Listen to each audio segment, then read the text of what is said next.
C'est le jeu du chat et de la souris dans les pentes de la Croix-Rousse, mais c'est aussi un peu le même jeu du côté de l'Olympique lyonnais.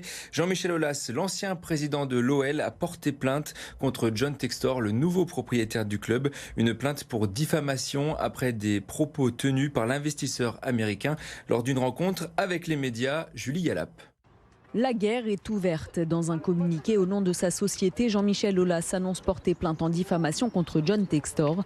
L'actuel président de l'OL a avancé ce mardi lors d'un point presse avoir été mal renseigné par son prédécesseur concernant le bilan prévisionnel présenté à la DNCG.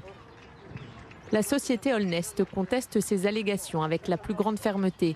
Les avocats de John Textor et du groupe Eagle Football ont eu connaissance du courrier de la DNCG cité par John Textor dans la mesure où il s'agissait de la dernière condition préalable à la réalisation de l'acquisition du contrôle d'OLG par Eagle Football.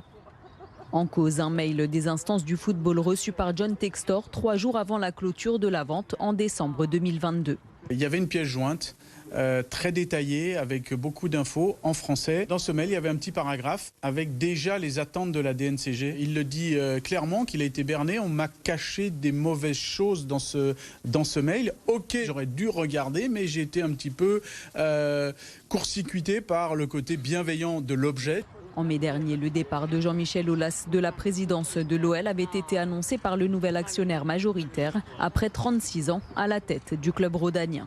C'est la réaction de quelqu'un qui n'a toujours pas digéré ce qui s'est passé le 5 mai, son éviction, être évincé de son club comme ça à la fin d'un conseil d'administration. Cette plainte vient amplifier le climat déjà tendu autour de l'Olympique lyonnais qui vivait déjà un début de saison compliqué.